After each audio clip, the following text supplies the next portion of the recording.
Gold trusted gold buyers మీరు తాకట్టు పెట్టిన బంగారాన్ని విడిపించి ఈ రోజు ఉన్న మార్కెట్ ధరకు కొనబడును. భారత త్రివిధ దళాలు ఆపరేషన్ సింధూర్ను విజయవంతంగా పూర్తి చేశారు కాబట్టి ఇక పాకిస్తాన్ పూర్తి సంక్షోభంలోకి వెళ్లిపోయింది. సో ప్రతీకార చర్యలకు అయితే దిగే ప్రయత్నం చేసింది. ఇందులో ఘోరంగా ఓడిపోయిన పరిస్థితి. పాక్ ప్రయోగించినటువంటి క్షిపణులు, డ్రోన్లు భారత రక్షణ వ్యవస్థను దాటుకుని పూర్తిగా ముందుకే రాలేకపోయినాయి. పాక్ దాళ్లను భారత్ తీవ్రంగా ప్రతిఘటించింది. దేశ ప్రజలను ఆర్మీ క్షేమంగా రక్షించింది అని కూడా చెప్పొచ్చు. ఎలాంటి చిన్న ప్రమాదం జరగకుండా పాక్ దాడులకు సరైన జవాబులు ఇస్తూ వెళ్తోంది భారత సైన్యం. పాకిస్తాన్లోని ఆయా ప్రాంతాల్లో మోహరించినటువంటి గగనతల రక్షణ వ్యవస్థలను భారత సైన్యం అయితే లక్ష్యంగా చేసుకొని దాడులు చేసింది. సో లాహోర్లోని ఎయిర్ డిఫెన్స్ వ్యవస్థను భారత్ ధ్వంసం చేసేసింది. చైనాకు చెందినటువంటి HQ-9 రక్షణ వ్యవస్థల్లో డ్రోన్లు కావచ్చు, క్షిపణులపై భారత్ విరుచుకుపడింది. పాక్కు చెందినటువంటి రక్షణ రాడార్లు, రక్షణ వ్యవస్థలను భారత్ లక్ష్యంగా చేసుకోగా లాహోర్లోని ఎయిర్ డిఫెన్స్ వ్యవస్థను పూర్తిగా ధ్వంసం చేసేసింది. సో ఆపరేషన్ సింధూర్ తర్వాత పాకిస్తాన్ భారత్పై ప్రతీకార దాడులకు పాల్పడుతూనే వస్తోంది. ఈ క్రమంలోనే దేశంలోని ఒక 15 నగరాల్లో పాకిస్తాన్ దాడులకు ప్రయత్నించింది. దేశంలోని 15 నగరాల్లోని మిలిటరీ స్థావరాలపై పాకిస్తాన్ దాడులు చేసేందుకు ప్రయత్నించింది.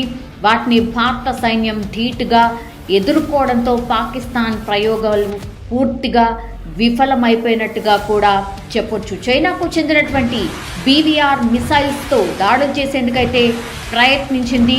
సో భారత్లోని S-400 ఎయిర్ డిఫెన్స్ వ్యవస్థ సమర్థంగా వాటిని అడ్డుకుంది.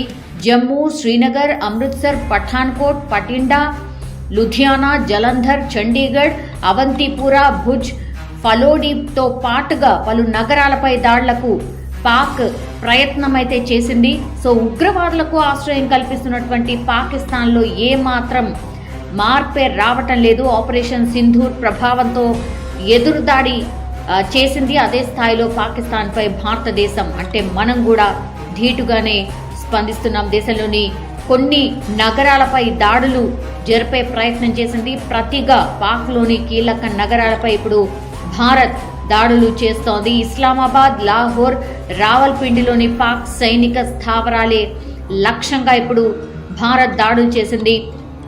S-400 ఎయిర్ డిఫెన్స్ సిస్టమ్స్తో పాక్ మిసైల్స్ను అయితే భారతదేశం పూర్తిగా నిర్వీర్యం చేసేసింది. సో చైనా నుంచి పాక్ తెచ్చుకున్నటువంటి HQ-9 క్షిపణి రక్షణ వ్యవస్థ పూర్తిగా నాశనం అయిపోయిన పరిస్థితి అయితే కనిపిస్తోంది. సో పాకిస్తాన్పై తొలిసారి ఇప్పుడు S-400 ఒక సుదర్శన చక్రాన్ని అయితే ప్రయోగించింది భారత్. అయితే వీటి ప్రత్యేకత ఏంటి అనంటే ఇప్పుడు భారత్ పాక్ మధ్య ఒక యుద్ధ వాతావరణం అయితే మొదలైపోయిన పరిస్థితి. ఎందుకంటే వివిధ ప్రాంతాల్లో ఉన్నటువంటి 9 ఉగ్రవాద స్థావరాలను లక్ష్యంగా చేసుకుని భారత్ అయితే మొన్న దాడి చేసిన నేపథ్యంలోనే ఇప్పుడు కుటిల పాకిస్తాన్ భారత నగరాలను లక్ష్యంగా చేసుకుని దాడికైతే ప్రయత్నం చేసింది. సో ఈ విషయాన్ని పసిగట్టింది కాబట్టే భారత సైన్యం ఆ ప్లాన్ను పూర్తిగా భగ్నం చేసేసింది. ఏకంగా పాక్ డిఫెన్స్ వ్యవస్థనే మన S-400 సుదర్శన చక్రతో భగ్నం చేసింది. ఈ S-400 సుదర్శన చక్రంగా కూడా నామకరణం చేశారు.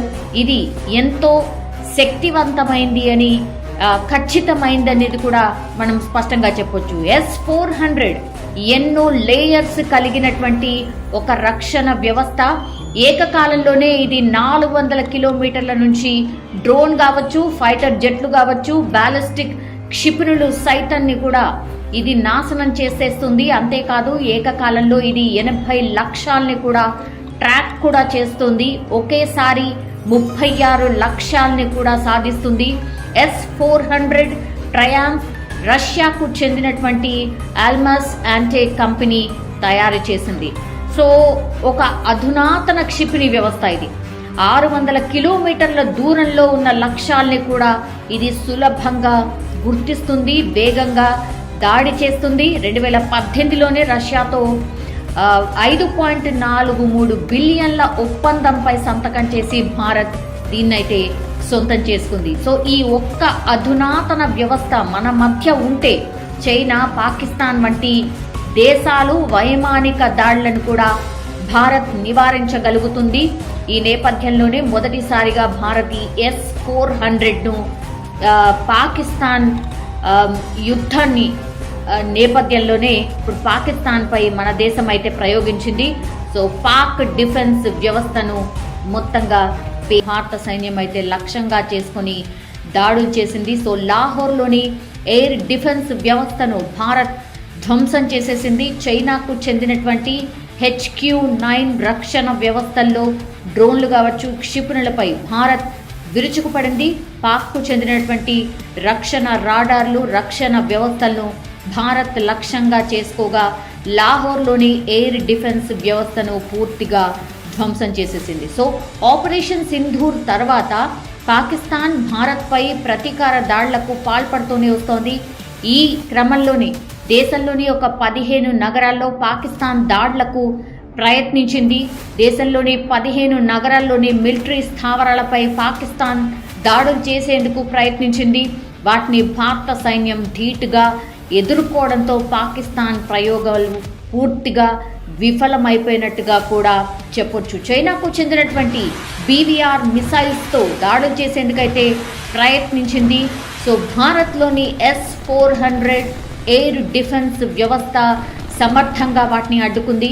జమ్మూ, శ్రీనగర్, అమృత్సర్, పఠాన్కోట్, పటిండా, లుధియానా, జలంధర్, చండీగఢ్, అవంతిపురా, భుజ్, ఫలోడీతో పాటుగా పలు నగరాలపై దాడులకు పాక్ ప్రయత్నం అయితే చేసింది. సో ఉగ్రవాదులకు ఆశ్రయం కల్పిస్తున్నటువంటి పాకిస్తాన్లో ఏమాత్రం మార్పే రావటం లేదు. ఆపరేషన్ సింధూర్ ప్రభావంతో ఎదురుదాడి చేసింది. అదే స్థాయిలో పాకిస్తాన్పై భారతదేశం అంటే మనం కూడా ధీటుగానే స్పందిస్తున్నాం. దేశంలోని కొన్ని నగరాలపై దాడులు జరిపే ప్రయత్నం చేసింది. ప్రతిగా పాక్లోని కీలక నగరాలపై ఇప్పుడు భారత్ దాడులు చేస్తోంది. ఇస్లామాబాద్, లాహోర్, రావల్పిండిలోని పాక్ సైనిక స్థావరాలే లక్ష్యంగా ఇప్పుడు భారత్ దాడులు చేసింది. S-400 ఎయిర్ డిఫెన్స్ సిస్టమ్స్తో పాక్ మిసైల్స్ను అయితే భారతదేశం పూర్తిగా నిర్వీర్యం చేసేసింది. సో చైనా నుంచి పాక్ తెచ్చుకున్నటువంటి HQ-9 క్షిపణి రక్షణ వ్యవస్థ పూర్తిగా నాశనం అయిపోయిన పరిస్థితి అయితే కనిపిస్తోంది. సో పాకిస్తాన్పై తొలిసారి ఇప్పుడు S-400 ఒక సుదర్శన చక్రాన్ని అయితే ప్రయోగించింది భారత్. అయితే వీటి ప్రత్యేక